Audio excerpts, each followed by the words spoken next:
BYD and MG recently announced pricing and availability of the Dolphin and MG4. Both are so close in price and features. Which one do you choose and which one should you definitely avoid? Find out in this video. These two compact SUVs are significant because the lower trim level versions are priced in a budget-friendly segment of the market around that $40,000 price point. And so whilst these prices are without taxes and delivery fees, maybe just at about a lazy $3,000 or so, most states and territories, except for Victoria from July 1, have a $3,000 EV incentive program. Or, if you're fortunate enough and live in Queensland, a $6,000 rebate. These cars are game changers. So if you could afford a mid to high $35,000 car, you'll be mad to go for petrol or diesel. So let's compare these two cars across 20 different aspects, and I'll give you my best guidance on which car is best value, biggest bang for your buck, and which one to definitely avoid. First up, size. Both of these compact SUVs are nearly identical.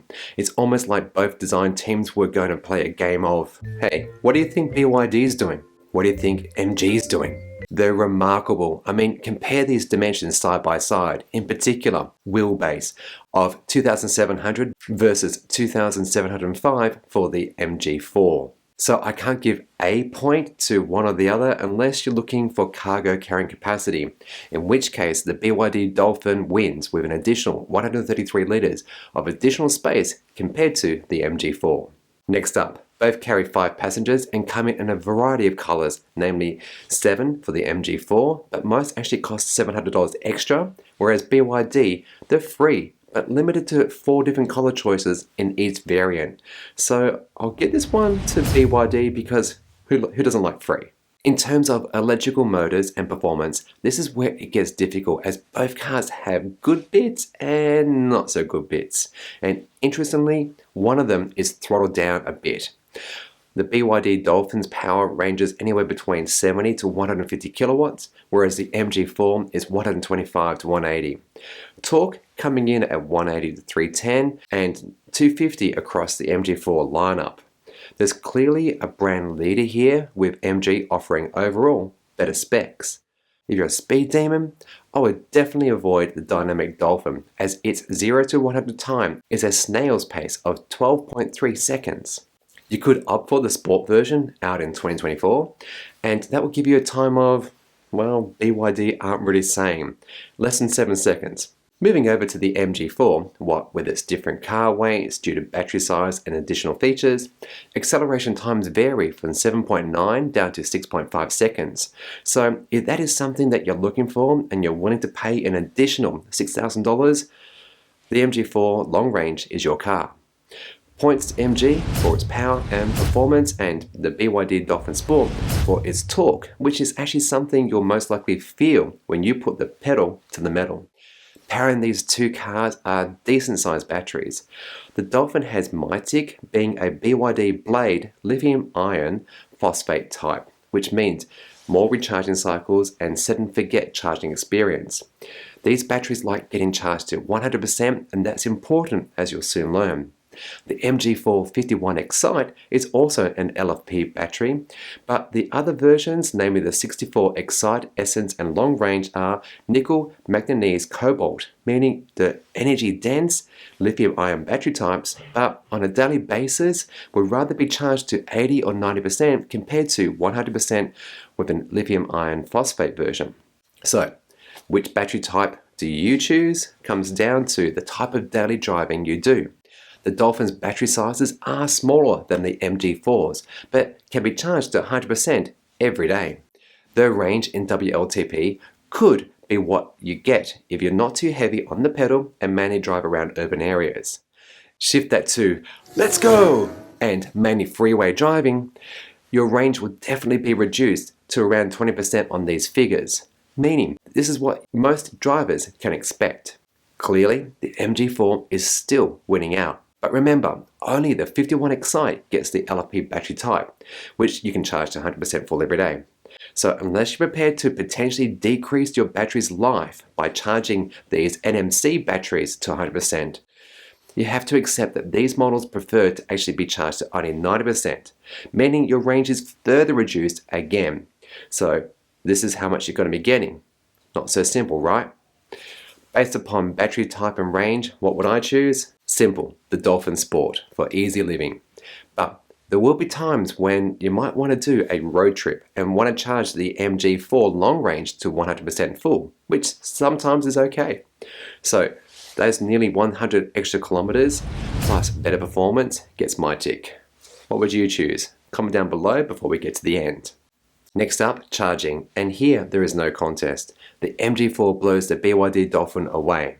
Sure, the onboard chargers match, but DC fast charging, there's enough of a bump in power, therefore speed of being able to recharge it quickly, so MG wins this one.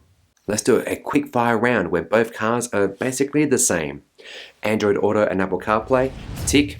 Remote app, tick. 360-degree cameras and 6-way adjustable seat, tick. Kind of. The MG4 Excite trims don't have the extra cameras and the seats are manual, so nah, BYD. Both cars have touchscreen infotainment systems, but the BYD is bigger and has this party trick. Plus, reviews suggest that it's not as laggy as the MG4.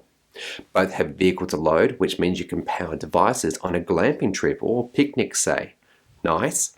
However, the Dolphin can handle high-power devices like running a kettle whilst making some toast at the same time watching TV. Yeah, that's the power of vehicle to load, folks.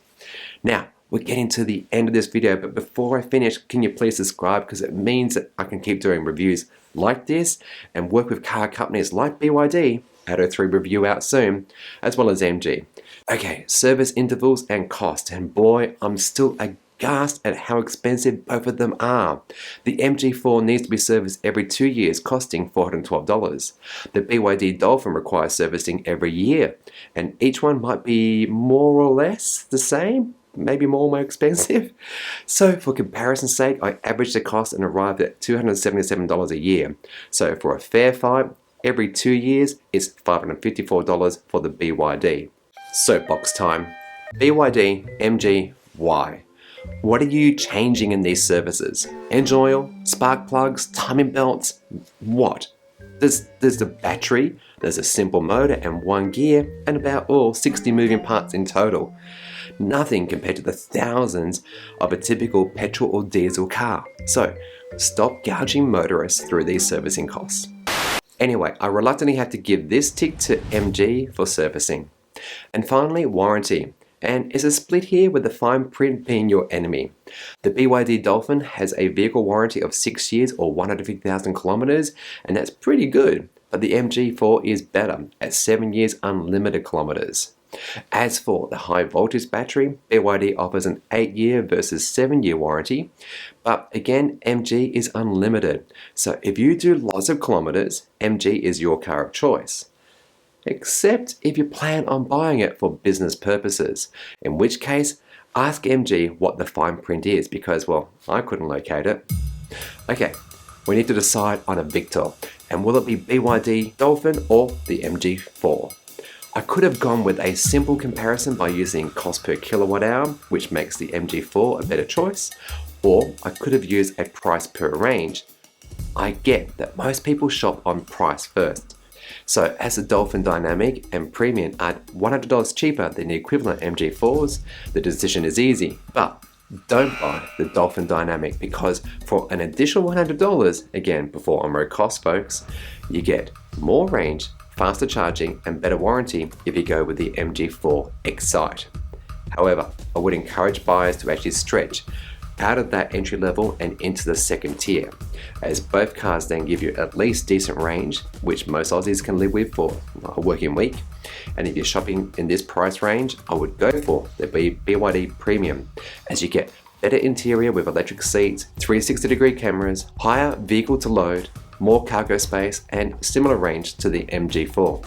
If your budget extends to the top level and you want range and better warranty, go for the MG4 long range.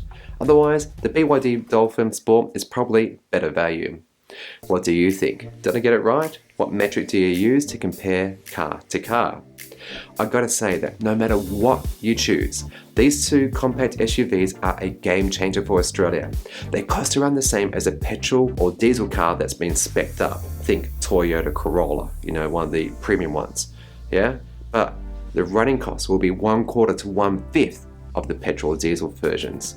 And you'd be mad not to buy the MG4 or Dolphin. Alright, if you've enjoyed this video, please do consider subscribing. You be good and you be green.